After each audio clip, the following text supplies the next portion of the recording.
Greetings, fellow scribes! Welcome back to the archive. It's time once again for Archival GMing, the monthly series where I talk about various GMing tips that I have picked up over the years. I've been doing a series in it on world building.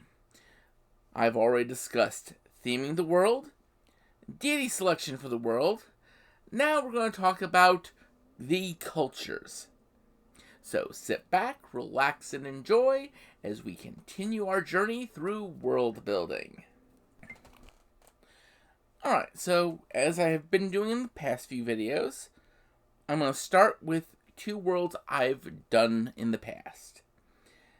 The first of these is, of course, Flying Islands World. On the surface, the world didn't really have its own distinct culture. Because again, I was like 12, 13 when I created this world, so I didn't really think about all these different techniques. But it did have some elements. It was, for the most part, the generic fantasy world culture. But rings of featherfall were common. Because, if you fall off an island, you want to be able to slow your descent till someone can rescue you. Hopefully a wizard with flying or levitation. It also had airships. Now, mechanically, I use the stats for spell jamming ships for these. But, that's beside the point. But these two things really kind of influenced a lot of the world. I didn't get to run much in it because, well, I created it, and most people in my age bracket just wanted to go with the pre-built worlds, which is why I have a lot of the second edition pre-built worlds. But that was a small element. You had the fact that because this was a world where islands were floating, people had developed ways to move around them. And, of course, ways to keep themselves safe when they fell off them. And that was pretty much the cultural impact on that world. The themes held together. Now then, we come to the Pathfinder game I'd run. The world where everything you know is wrong was the key concept. Now, I'm going to take a look at the High Elves for an example of a culture I did here. Now, I'm going to admit, I took the romanticized, Hollywood-esque elements of the Roma for their culture. So it's a bit of a stereotype, but at the same time I tried to make sure everything had some sort of explanation. And it all comes back to the fall of their great city, Mar Amun, the city of the sun, which was the only high elf city. When the city fell, the High Elves did not have a place to call home. And so they took to a wandering nomadic lifestyle. This meant things like oral tradition, because you can't carry vast treasures of books. So oral tradition became a important element.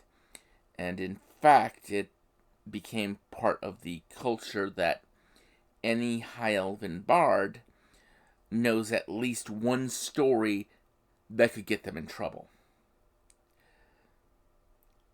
Just because they have to keep these stories.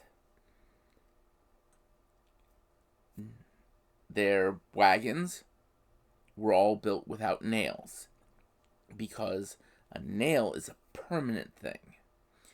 And any sort of permanent dwelling, which would include a wagon, is something that they are eschewing until they can one day reclaim their lost city. They're also a more martial society, because when you travel on the roads, there's brigands and such. And so being able to defend yourself became a important part of their culture. This led to their unique type of bard. I actually worked with the bard player to create this. It was a mash of the standard bard and the what they called the dervish dancer. So it was a combat-oriented bard that was unique to the High Elves, the High Elvish rover. And these were sort of like the covert ops team type bards, because they were capable in combat because of the battle dance and dervish dancer abilities they got, but they were also still able to entertain because they still had many of the performances that a normal bard had. And from this, we built their culture. Now, there's two divisions in their culture. You have the ones on the western side of the Great Mountain Range that are still the wanderers, the dancers, the free spirits. And then you have those on the eastern side. And they are a lot more militant. Their companies are led mostly by paladins, while on the western side it's led mostly by bards. And the reason for this is because the eastern side of these mountains, these are where the orcs are strongest. This is where the Great Black City is. And this is a city miles and miles across. It is a vast city.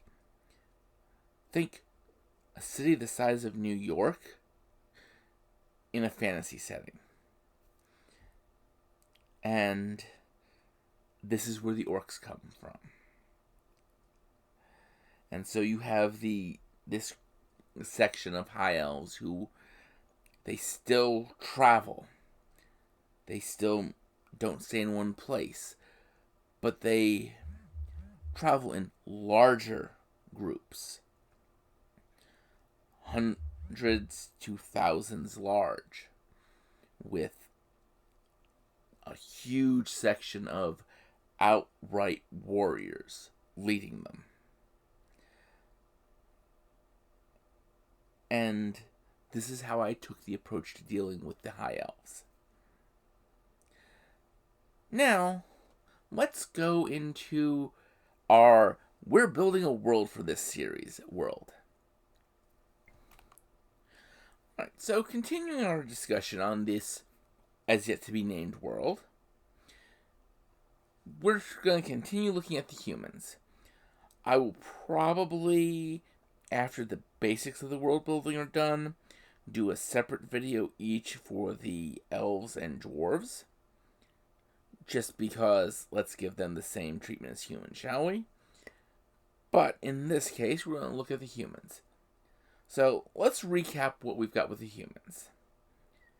Human cities are walled because nature outside is encroaching, like actively trying to get into the cities. The human deities, the main three, are the Lord and Lady of the Chalice, which are one deity with two aspects. One, the more nurturing aspect of nation leadership. The other, the more militant. We've got, below that, we've got Leviatar, a neutral version of the Maiden of Pain, who views pain as a means of strengthening oneself. And then we have a free-spirited, hedonistic deity that we have yet to name. I probably should name that at some point, but for now, this is our setup. These are the driving forces of human culture. So what is human culture going to look like here? Well, first off, we know rangers are probably going to be a bit more common than paladins, just because rangers deal with things in nature, and paladins are the holy warriors of churches. So we've got that going for us. We know that we're going to be dealing with a culture more aspected towards dealing with nature. So what this is telling us is, while we've got our three deities, clerics aren't going to be as common in this. The adventuring cleric. Priests are probably going to be there. Priests are going to be a big part of it, but adventuring clerics probably are not a huge part of this culture. Druids, however, likely are, because, again, they specifically deal with nature. So, as we look at this, we're going to look at sort of the hierarchy. Is you're going to see a divide in the cultures, in the cities. In fact, the cities themselves are probably going to be more about fighters and paladins and clerics, while the towns and villages are where you're going to see more druids and rangers, because the towns and villages aren't going to have as sturdy walls, because the cities focus on building their walls. They put vast resources into building and fortifying those walls against whatever's trying to encroach in. Towns and villages, they might be making do with wooden walls. Things that nature can easily work its way through.